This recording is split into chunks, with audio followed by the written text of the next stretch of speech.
several of our theatre stalwarts would have transitioned recently within quick succession of each other. So this is a two-part question.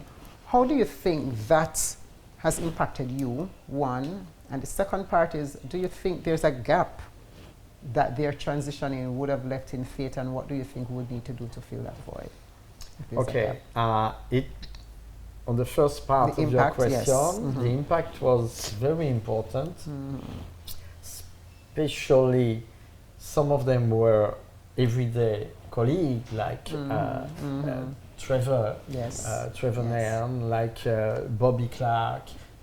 Bobby was my student at drama school in the 80s, you know, and some younger one who passed were also my student, and Chris McFarlane, and you always feel bad when your student passed because it's not the logic of life, you know, and so it was Barbara Gluden, same way as I was telling you, she was one of my cultural godmother.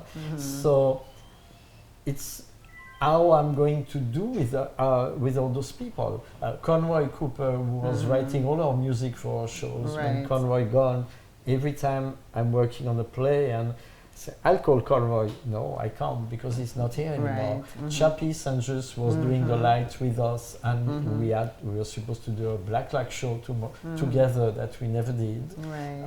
So a lot of things were unfinished, and I find it very difficult. Those last years have been very hard at that level. Now, how we're going to miss them? We're going to miss their know-how, because those people are craft people. They knew the craft of theatre, and we have to make sure we prepare, and when I say we collectively, for instance, at Namanle College, prepare that follow-up. I was very glad to see that lighting design is coming to School of Drama through John and Da Costa, because that will bring the succession to a Chappie Sanjus, basically. Chappie didn't teach here, but work alongside with us on some of our shows. Remember, I learned from Chappie. That impacted our student. So, and Chappie would always come and help somebody. So now we have John coming, and hopefully a good amount of people will realize how lighting is important, and it's such an art form, which is great. So they will take to it. So the school and Namanle I really have to see how they can help to that transition to the new people, not only those who say, I'll do that, I'm good enough. No, those who are really ready to put the work and to criticize their own works. I'm not a Chappie Sanjus yet in my lighting, but I'm getting there, you know, or I'm not a playwright like Barbara Gluden, but I'm getting better every day. What would she think of my last script? You know, so that is what we have to create to get this going on, continue. That's the mission. I like how you talk about critiquing your own work, because this, and I like how in tune we are, because this is where I'm going next in terms of criticism. Now, as a creative, you have to put your work out there in the public, etc., and the feedback will be both positive, negative. But how do you, as a creative over the years, would have handled all those negative criticisms that would have come at you? And how do you prepare your own children, who are also young creatives, to deal with this kind of negative criticism that generally comes with creative work? So for me, there are two types. There is the one coming from the audience. So if I have criticism from the audience, it means I missed something. I missed something that I wanted to give the audience. I cannot say, well, it's the wrong audience. It's never the wrong audience. So it's something I didn't see. So for the next production, I have to keep that in mind to see where I went wrong there. Then, of course, there is the criticism coming from the people in the industry. some are real criticism, and you value them because when you get them, it will help you to get better. Right. And you are waiting. In fact, you invite them to see the show because you want those, and you say, well, what do you think? Did it work? Even if they saw the rehearsal, because did it work now? And you told me I should check this and that. I did, is my result okay? And you also will have the criticism of the people who are just, you got the theater and they didn't get it on that weekend. So it becomes negative, but just for the purpose, bad mind. So this one, you just ignore it. It's no big deal. Don't fight with it. Don't say, well, when they'll go and they will have their show, I will go and tell them how bad it was. No, go and tell them how it was really, and tell them frankly so they can get better, or tell them it was very good. That's fine. The bad mind don't work in the art form. You cannot make art from bad mind. So, but some people have it, that's fine, ignore it. Right. But the worst critic for me is my own critics. When I see what I didn't do, how I didn't manage to do it as I wanted, because as you know, as a theater person, every time we open the show, there is something we didn't have the time to do. We had planned this and that, but you cannot tell the audience, excuse me, we didn't have the time to put, so you should have seen this and that. No, but you know. So even if they love the show, you still know that it could have been better. And that is the type of criticism which the self-critic is very important, because you have to see what to put in place for the next one to avoid to have the same problem, and to be aware and make your notes, because as a director, as an actor as well, in fact, you write your notes, you write your journal, so you know what you have done, how it worked, and you have all the things which didn't work. So in the next show, you will do better with that. That journaling is very important. Yeah. So, behind the scenes of a Pierre Lemaire production, I've been privileged to have seen some behind the scenes, and it is not always smiles and laugh and comedy and jump around. I know Pierre will smash things if he have to. Yes. He's gonna cuss if he has to, you know. So tell me, what is it? How is it that in your own reflection process, you look at that aspect of how you've handled things, and how do you handle that post tantrum, post-tantrum reflection? Right. Yes, and as a matter of fact, and how do you encourage young creatives to also handle a space that will come with that kind of tantrum showing, not because you really want to throw a tantrum, but it's because human and things are happening. And because you want a result.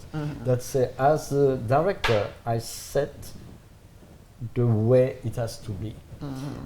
I try to have my casting which is going to match what I want. Sometimes at drama school it's a bit different, because we have some students who need to do productions, so they are not necessarily the best person for that part, but that student needs a part, so they get the part. Right. But then when I work with them and direct them, or when I give indication to my tech people, it's where I want them to be, and I give them a framework which is wide enough so they can find their own way. I'm not going to say, you walk there and you do this. No, I will guide them to find their own expression they would do, and that works fine. My problem is when we reach at a certain point close to opening night, when we are not anymore on discovering. You know, in rehearsal there is the discovering phase, and then there is the practicing phase, which is normally the worst during tech week, right? And during tech week, it is very short, because you are 1 week from opening night. You have to get it right. Some people do get it wrong, and that's fine. When they get it wrong, you correct it, and you tell them it should have been this and that. But what I cannot stand, if you correct the person like 3 times, you say no, we say this should be the red gel on that light coming bam on this at that moment on this cue, and they miss the cue once, they miss the cue twice, they miss the cue 3 times, then is when I blow up. Because if you are doing theater and you are the lighting person, you cannot miss the cue 3 times. It means you are not paying attention. So then I will lose it, right? Normally I go back at some point to the person, either I cost them a bit more because say, what were you doing? You were on your phone, don't use the phone. Or say, well, I'm sorry, but you have to understand that for the director, by the end of Tech Week, we are on the edge because we have to check everything, and everything is at the last moment, especially when the budget didn't allow you to get what you wanted. You might remember money bags when you had to come down from a rope. Yes, I remember. From the top of the theater. You practice with the rope only in the last 2 rehearsals because I had to go and buy the rope myself. Yes, so when that happens, it's like, oh, you know, you are really on the edge. So that's why you need the producer has to see whatever the director needs to be there. But then you go to the student or to the actor and say, well, I'm sorry, but still, next time pay attention to do it on cue. Because all of us have to do our part. So what I cannot stand is within a group. Normally when I do a production, there is about 15 people minimum between, let's say, 7 actors, 4 backstage, lighting, etc. And you have, out of the 15, 10 people know exactly what they have to do. They do it exactly. And then you have some people who are more slackers, who are on the phone at the same time, and they say, oh yes, and you know, they are not focused on the common aim, which is to get the production going. And that I cannot stand. If you are accepting to do something, and that's for any job, if you accept the job, you're going to do it well. If you do it like, we don't have time for it. Well, in that case, don't take it. Give it to somebody else. Yes, I know that phone thing is really an issue. And I think it's you I got this thing from where before all rehearsals you have a box. A box that the stage manager takes and collects all phones.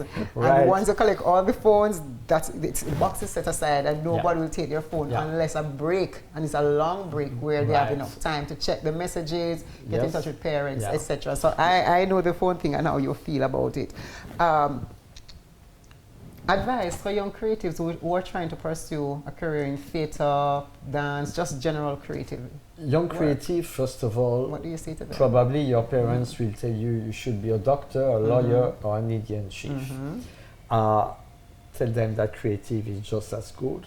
Now, most of the company even are looking at creative people to get non-traditional answer to their problem. You are a creative person, use your creativity positively. See what is your forte. You see, I did mime as a specialty because I'm out of tune when I sing. So I saw a negative, so I looked at the positive, which can compensate. So see where is your forte, go for it with passion, with whatever comes around it. You love theater, you have to love to read. You need to read a lot, to view a lot of film, to view a lot of plays, to view a lot of exhibition, because painting exhibition give you an aesthetical part of your cultural reference, and that is important as well. You are a dancer, go to see the theater as well, because the storytelling is in the theater. So as a dancer, you need that storytelling. And all the arts, go and feed yourself from the different art forms, and then don't try to copy them, just let it sink in and the creativity will work and come out. Okay, nice. You're a newly minted grandfather, Pepe. Yep. Talk to us, how is that role? It's fantastic. It's starting all over again like when we had our kids, but when we had our kids we had less time. Right. We were not sure how to handle, because the kids don't come with a booklet to tell you how to handle them, right? As grandfather now, when I went through 2 boys already. My grandson is boy number 3. Basically, it's not like if I had a granddaughter, maybe I say, oh God, I never had a daughter, it was boys. So how do we, work with that? But it's a little boy, so that is simple enough. But then I have a lot of time for him, a lot of time to spend with him, and I make that time.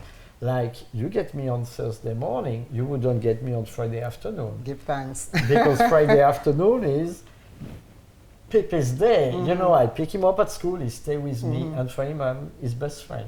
Tell us what Pepe means, though, because I've been using it. Right, Pepe is the name that you call your grandfather. It's like grandpa. And what happened, my kids used to call my father Pepe. And my dad passed about a month before Masai was born.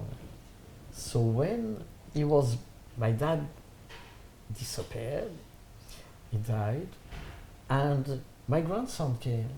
And then I said, oh my God, so I'm the old one of the family now. I'm the head of the Lemaire family. I cannot look at my dad anymore. And my kids used to call him Pepe. So when Stefan said, how will you want Masai to call you?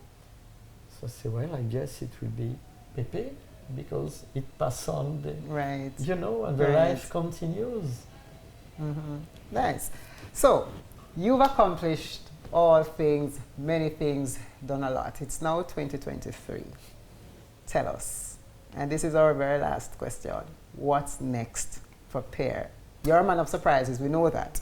So, what's next there are for several Pierre? next. One of them that you might be involved in fact, but you don't know yet.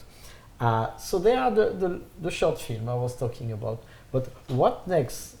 I have 2 projects now. I have a project for September with Yvonne Weber. Yvonne is my good friend who is doing her PhD in theater with using Mother Courage from Brecht, set in the 70s here in Jamaica, that I'm will direct, and that is for September. But before that, we have a project with Fairlington, because both of us are the same age, which means this year we turn 70. So we have 70? Yes. Pierre, you're still climbing ladders and flipping and jumping and carrying on at 70 years old? Yes. So we decided that we're going to do a show, Fairlington, Pierre Lemaire and Friends. Interesting. It's going to be a little bit like when we did 7-Eleven, some short plays put together with our friends. And that should be the first thing to come on the agenda. Nice. I'm looking forward to that. I hope there's no flipping and jumping, because at 70-year-old you can't afford to break the legs Again? like you did when you were in your, 30s, 40s? 1981. Oh. When I broke my legs, my feet. So you can't afford for that to happen now. Don't do that anymore. Forget the flipping and all that kind of thing that you generally do. Still the flipping, but the safe flipping. I don't know what you call safe. If I know Pierre, I know you. I don't know what you call safe, because you're safe, I believe they're dangerous. You're really a real risk. But Pierre, thank you so much for coming. Thank you so much for sharing. Is there anything that you want to share that I have not asked and it is burning in your heart that you feel like you must share this bit of information? No, it's just stay passionate. Stay passionate. Keep that passion. Good. And that's a very, very good advice. And that's a very good note on which we can close the frame on today's conversation with Pierre Lemaire. Thank you so much. And tune in next time when we will have another creative in this frame that we can hear what they're all about.